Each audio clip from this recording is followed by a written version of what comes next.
Hello and welcome back to another Good Game Nation video where we bring you everything TCG. My name is Sam and I'm here with another deck profile video, second one of the week. You guys clicked on the video, you know what leader it is. The list is right there on the right. It's all correct except Onigashima should be at 4. I couldn't fix that, but Onigashima was at 4. That list is actually correct. Besides that, there's a dev link in the description if you prefer dev. If you want to hear my reasoning behind some of the card choices, some of the tech, some tech we could play, some of the matchups, stick around and we'll go over that together. Thank you so much for watching. If you have or are playing Kaido/King right now in the current meta, check out our community post down in our YouTube channel. I'll link it as well.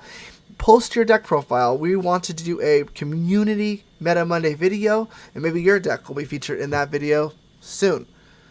Let's get right into the deck, guys. The Kaido leader, the only difference between him and King for me is that this one is good. No, I'm just kidding. The leader effect gives you an extra damage source. That's the only reason. If you use it, it's a one-off. If you get it out twice, that match is crazy. Kudos to you, but usually it's a one-off. It's a burn too. They don't get to draw it. It's a loaded gun that your opponent knows that you have, and you choose when to use it, and we can go over that, the intricacies of that later in the video. So we'll go right into the character cards. We are playing for Orochi. Orochi's ability searches a event card we currently are not playing. You can play one. I've seen when we talked about it originally, we thought we could run one just to thin your deck out. You do discard cards with Jack, with Queen, so it can always be a discard fodder. I chose not to run it because if I dead draw it or draw it just like on a random turn, I am going to be mad. So I do not run it. We run this card because it is a 2K combo. The name of the game for Kaido is to survive. If you're an objective player and you prefer objective decks, this might be the deck for you. So we're building it to survive to the late game. For Orochi's 2K combo, we are playing 4 of the Kuruzomi.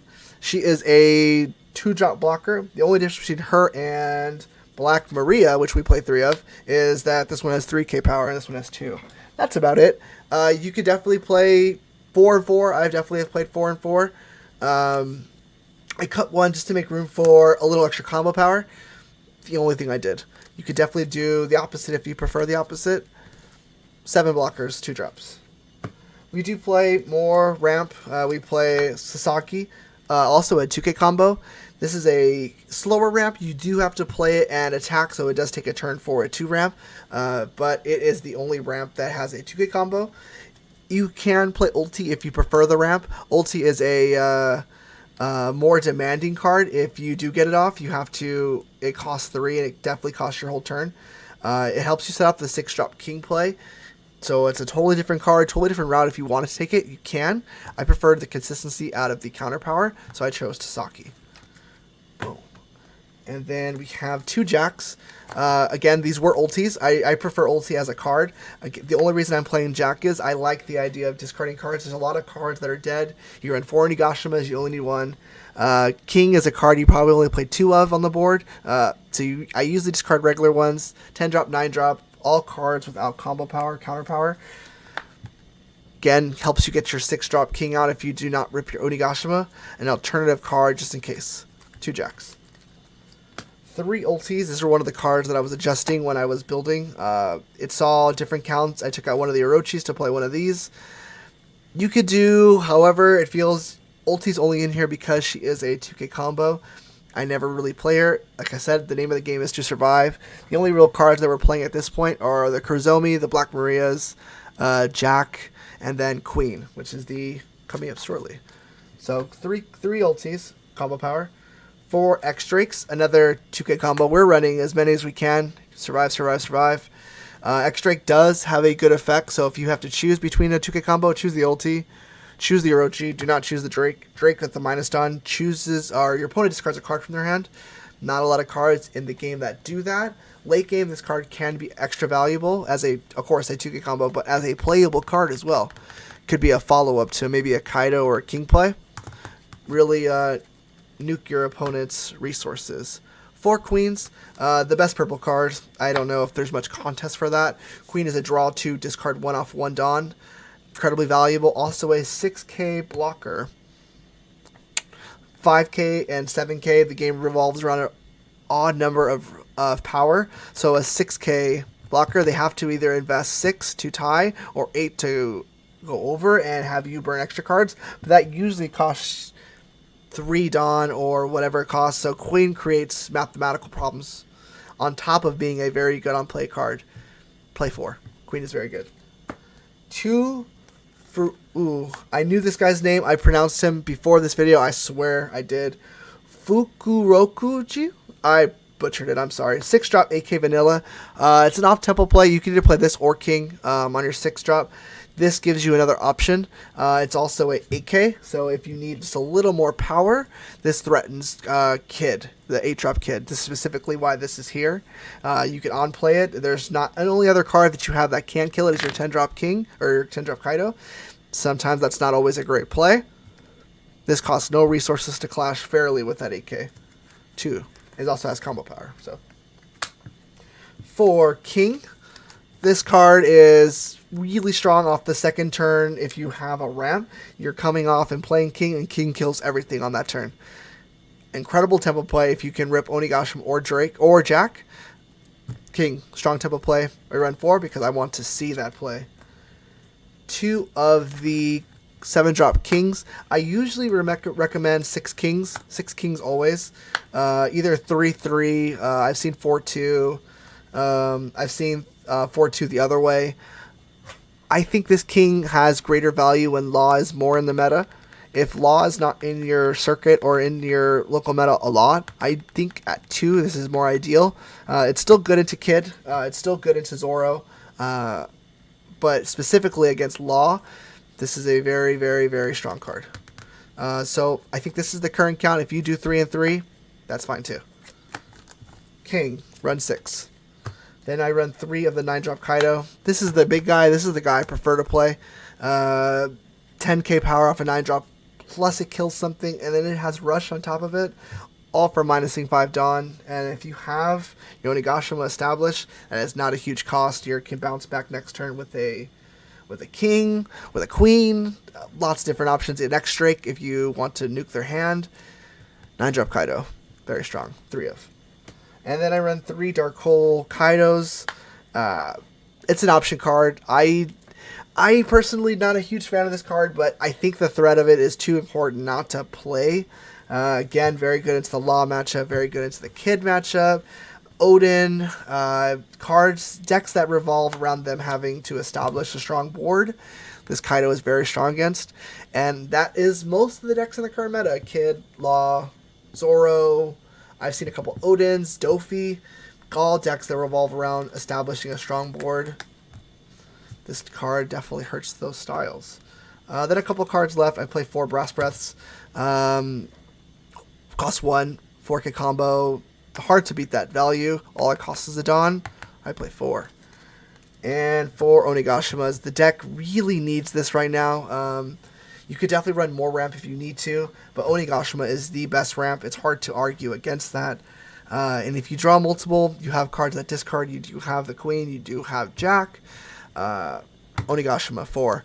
How this deck is doing in the current meta, this deck is still missing the Shanks starter deck, so we don't have access to Uda, we don't have access to Bullet, and if you're familiar with the East meta, we have these cards immediately.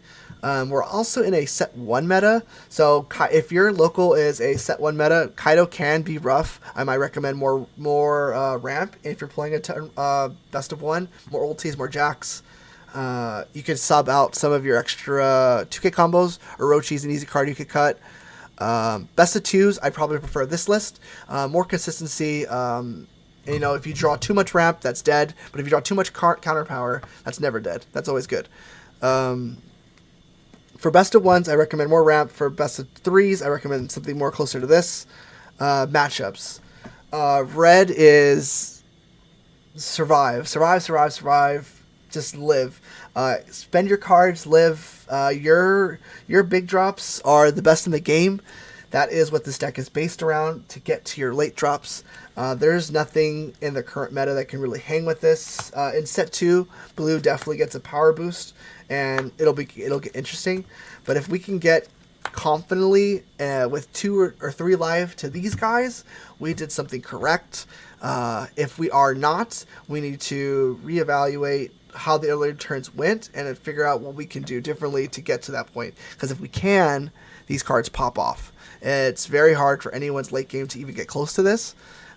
Shanks, Blue is the only deck that has some kind of answers. Dofi and Mihawk are annoying for these guys, but they can't get through this guy. They have to attack through it. And again, the 10 drop is really good for that specific matchup for Blue. Run that. For the green matchup, it's very similar. Green matchup is going to be your hardest matchup. Kid is a very, very, very strong leader in this meta, and if they are comfortable with that leader, they are attacking as often as they can into this matchup. Blockers. This is one of the key reasons why we're running 7 of them very early, and then Queen later on. You have to establish them, or Kid is going to do a ton of damage. If we can survive the first 2 or 3 turns without being bloody red, we can get to these guys. Kid cannot remove them. They have to attack through them, and that's where the grit game begins. You usually win these trades. They pop a lot of their strong cards. We can get to late game, we win. And if you're still here wondering how you beat the blue matchup, same thing. Especially if they're playing a tempo deck, survive, win to late game. If they're playing a slower version like Crocodile, that's a positive matchup for you already because they're waiting for their late drops, but your late drops are better than their late drops, so you win. Get to the late game, win. It's an objective style deck. Things you want in your opening hand, it is a list of 1 of 1. If you don't see it, mull for it. And if you have a jack on your first turn and you have decent supplying cards, keep it. But we generally need to see this. For a best of 1, that's absolutely the case. For best of 2, again, if you have a playable hand, you want to keep it, do it. Because you do run a ton of cards out the counter power. So careful with your risks. Onigashima is a must. With this deck. You have to see it. Again, the deck's going to see a huge buff when we get the Shanks deck. Bullet is a absolute KO card. Your deck can be centered around it if you want. You can see different purple decks with it. Uda absolutely ruins a lot of the rush that we see in the current meta from red and purple. Uda really just turns that green-red early matchup into your favor. This deck will see a huge buff when that comes out. It probably gets swapped out for ulti straight up. Yeah, and Buena Vista as well. Buena Vista switched up for Orochi. It's a complete mull around. Good cards are getting swapped out for unoptimal cards. So look out for that Shanks deck. That Shanks deck's going to really, really bolster this Kaido leader. And when we use this Kaido leader, last tip, just make sure it's on a turn we're going to win. Let's not use this leader effect setting up for next turn. We can use that Dawn next turn to play something and then use this effect. So make sure we're using Rested Dawn on a game-winning turn for this effect. And that'll do it for Kaido. This Kaido list is very strong, very successful. Again, the best of 1 might hurt this deck in your best of 1 formats, so it might need some tweaks. I'd suggest ramp, but best of 3s, I prefer a little more consistency out of the list. Thank you guys so much for watching. If you're still here, please do all the YouTube things like, comment, subscribe. If you're playing Kaido or King already, let me know what you guys are playing in your Kaido and King. Is it something similar? What are the differences? What cards are you having success with versus cards you aren't? What's some of your matchups that you want to talk about a little bit more? I'll be in the comments. If you guys want to ask those questions, I'll be there to answer them. Again, guys, thank you so much for watching, and we will see you in the next one. Deuces.